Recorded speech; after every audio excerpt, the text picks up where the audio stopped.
Ang meaning ng Pinanari is the Kapampangan word for rainbow. Rainbow, yan ang simbolo ng kalayaan at liberasyon ng LGBTQI+ community. Tema ito ng kauna-unahang Pinanari Pampanga Pride Parade and concert sa CDC Parade Grounds sa Clark, Pampanga noong June 8, 2024. Ang parada at konserto ay inorganisa ng JCI Angeles City Culiat, katuwang ang Clark Development Corporation o CDC. Sama-samang dumalo at nakaisang iba't ibang miyembro ng LGBTQI+ community sa Pampanga at mga karatig probinsya. Ang Pinanari Pampanga Pride Parade and Concert, ang main objective niya is to give a bigger platform to the LGBTQIA+ community dito sa Pampanga.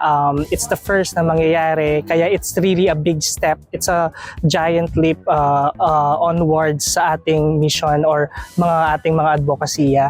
To unite them as one and to come as one and celebrate love with no boundaries. Ayon kay Ivan Langsangan, project chairman ng Pinanari Pampanga Pride Parade and Concert, inaasahan nilang positibo ang epekto ng aktibidad sa probinsya. First time mangyayari sa Pampanga hindi natin masasabi if parang on how Kapampangans will react to it.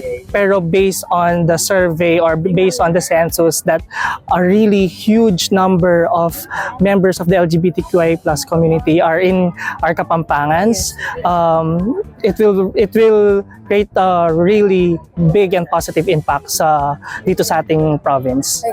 Layunin din ng Pinanari na magbigay ng safe space sa LGBTQI+ community. Sobrang importante nito na dapat na siyang masimulan ngayon, kasi kung hindi ngayon, kailan pa natin siya sisimulan? Nangyayari na sa Manila full blast siya, and why not bring it here sa ating province of Pampanga, and para hindi lang mga malapit sa Manila or mga dumadayo sa Manila makapag-enjoy, but also to those who are in the area of Pampanga and nearby provinces and places. They have their safe space to go to.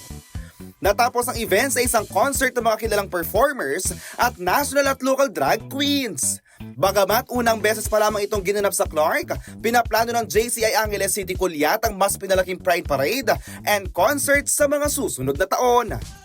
Where love is celebrated with no boundaries, and love is for all, and love knows no gender. So yun po ang ating advokasya, na hindi po natatapos lang doon ang laban natin, kung hindi po magpapatuloy-tuloy pa rin po ito sa susunod na for the years to come, hanggat hindi po natin nakakamit ang tunay na equality rights na para sa ating komunidad. JM De Jesus, CLTV 36 News. Happy Pride!